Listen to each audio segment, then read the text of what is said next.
Entre las cuestiones que estamos hablando de 1911, sabemos que la lucha estaba muy comprometida, muy difícil. No, les decía yo, no había un grupo verdaderamente organizado.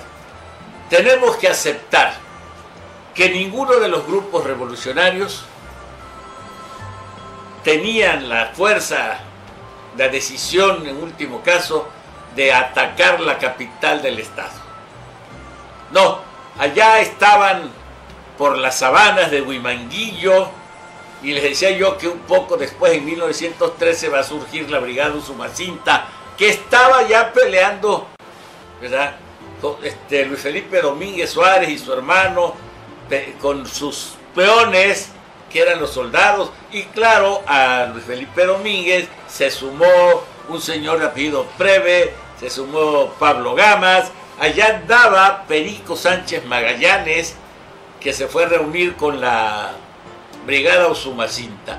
Aquí también les recomiendo una de las historias sobre la revolución en Tabasco, bastante bien escrita, sin realmente tendencias deformatorias de la historia.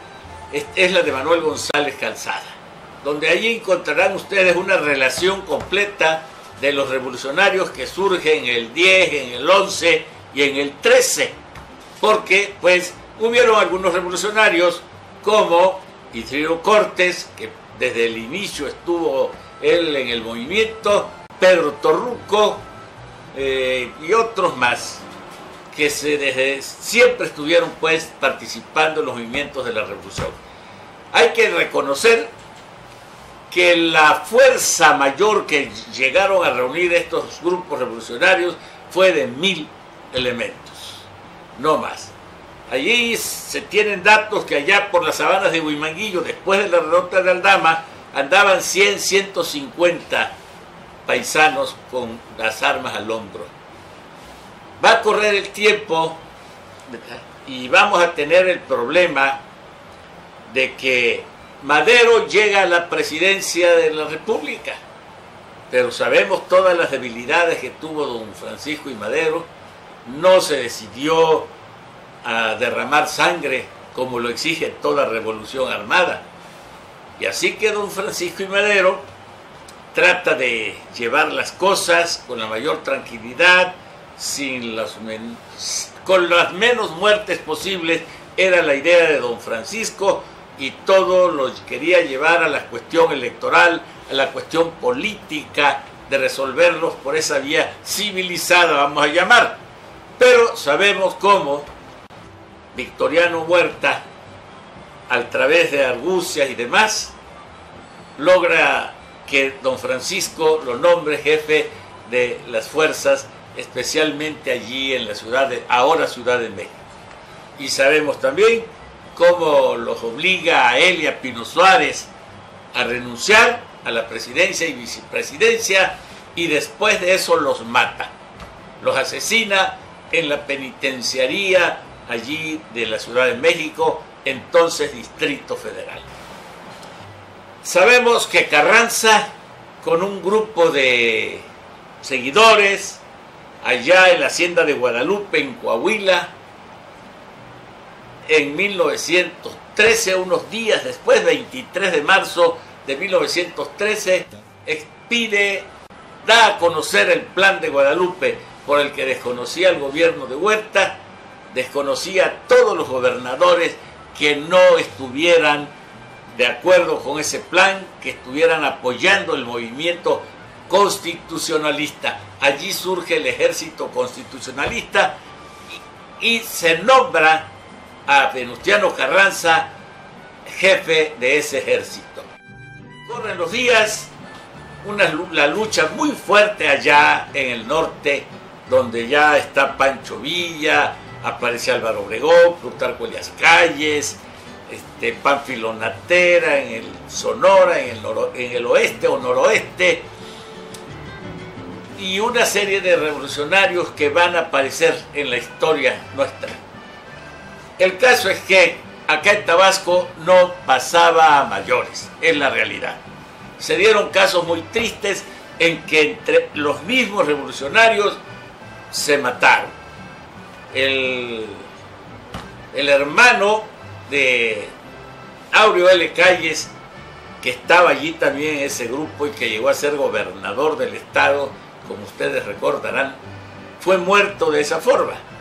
En una discusión pues sin mucho sentido, se agarró a balazos con otro compañero de armas y resultó muerto. Aquiles Calles después quisieron hacerle homenajes y demás, sumándole hechos heroicos y cosas por el estilo, cosa que no fue realidad. Su muerte fue por tonterías simplemente. Pues bien, vamos a entender también la intensidad, la fuerza de la revolución en Tabasco. Si no se hubiese firmado los tratados de Ciudad Juárez para que, obligando a don Porfirio Díaz a renunciar, no hubiese pasado más acá. Cuando se combatió contra Victoriano Huerta, si no hubiese sido su derrota allá en el norte, en el centro del país, tampoco los revolucionarios tabasqueños hubiesen logrado nada, de hecho. Así las cuestiones, pues, cae Victoriano Huerta, y entre las cosas a las que se obliga a los huertistas que se quedan allí administrando el poder, es a que renunciaran los gobernadores que no estuvieron de acuerdo. Es lamentable que aquí en Tabasco habíamos tenido problemas con la actitud del gobernador Manuel Mestre Gigliasa en el momento de la muerte de Madero. Cuando matan a Madero, Manuel Mestre Gigliasa era el gobernador de Tabasco. Y cuando todo el mundo esperaba que Mestre se declarara contrario a Huerta y se levantara en armas, como se lo proponía don Fernando Aguirre, Colorado, y Antonio Hernández Ferrer, autor de un texto sobre don Domingo Borrego. Pues no se decidió Mestre hacerlo, y por eso aquí se suscitaron problemas a tal grado que Mestre es obligado por Huerta a que deje el poder y se vaya a la Ciudad de México, y allí lo mantiene ordenándole que no saliera de la capital del país. La única ocasión que le dieron chance a Mestre de venir a Tabasco fue cuando la muerte del padre, y que para que pudiera acudir a su sepelio. Pues bien, dada la derrota de Victoriano Huerta, es posible pues que Carranza, después del retiro no muy decoroso de Mestre, acuerdan que se nombre gobernador a Luis Felipe Domínguez Suárez. Estamos nosotros en los finales de agosto de 1914, principios de septiembre de ese año.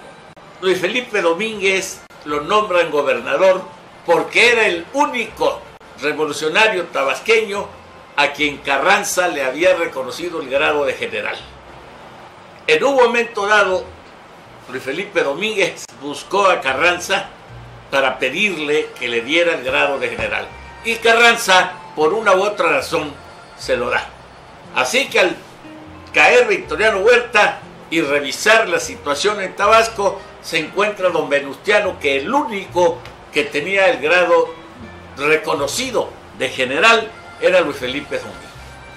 Así que negocia Carranza entonces con el gobernador en turno, general Alberto Yarza, para que busquen a Luis Felipe Domínguez y venga a tomar posesión de la gubernatura del Estado. Como quiera que sea, así termina ese episodio de la traición de Huerta, la revolución, pero resulta que nombran a Luis Felipe Domínguez y los revolucionarios de la Chontalpa, que cuente usted, los revolucionarios encabezados por Pedro C. Colorado, Carlos Green, su hermano Alejandro, los hermanos Sosa Torres de Cárdenas y algunos otros, pero les menciono a los más importantes, a los más destacados. Se oponen al nombramiento de Luis Felipe Domínguez. Aún así, este señor logra publicar un decreto extinguiendo la esclavitud o los peones acasillados en Tabasco, fijando un salario mínimo, estableciendo una jornada máxima de trabajo. Se asegura que ese decreto, que se expide en los primeros días de octubre de 1914, fue redactado por el general, uno de los grandes generales limpios que estuvieron en la revolución. Me refiero a José Domingo Ramírez Garrido. Y por ahí ya estaba el intelectual, obviamente, Francisco J. Santamaría. Bueno, pues ese decreto, la realidad histórica es que no surtió mucho efecto, porque los peones que fueron liberados de las haciendas, a los que los eximían de la esclavitud y de las deudas que tenían con sus patrones, con los dueños de las monterías, no funcionó en realidad. Los peones, cuando salen de las haciendas libres, no sabían qué hacer, ni a dónde ir, quién los empleaba. No se dio el caso. Y se presentaron pues condiciones difíciles, que muchos peones regresaron a las haciendas a seguir trabajando en las mismas condiciones antes de la revolución. Aquí el 3 de septiembre aseguran autores como Pepe Bulnes, y que tiene sus diferencias con Alfonso Taracena, otro de los textos que hay que leer. Si queremos conocer la revolución en Tabasco, lean ustedes a Alfonso Taracena, quien publicó 2 tomos sobre el tema. Y claro, posteriormente va a aparecer un investigador muy capaz, muy inteligente, Enrique Canudas, que publicó 4 tomos de Trópico Rojo, así se llama la obra de Enrique Canudas, Trópico Rojo. Y otros textos por ahí que son útiles para conocer la revolución en Tabasco y en México en general. Hay casos interesantes que podemos mencionar como las cosas chuscas de la revolución. Cuando llegan los revolucionarios de la Chontalpa a Villahermosa, decía yo, en los primeros días de septiembre de 1914, cometen muchos desmanes, entre otras asaltan, roban y queman el almacén más importante que tenía entonces Villahermosa, la Casa de Cristal, un negocio que se dedicaba a vender telas finas, casimires y demás, y era de imaginarse a nuestros campesinos salir con los rollos de casimires simplemente. Se presentaron casos en que saquearon las bibliotecas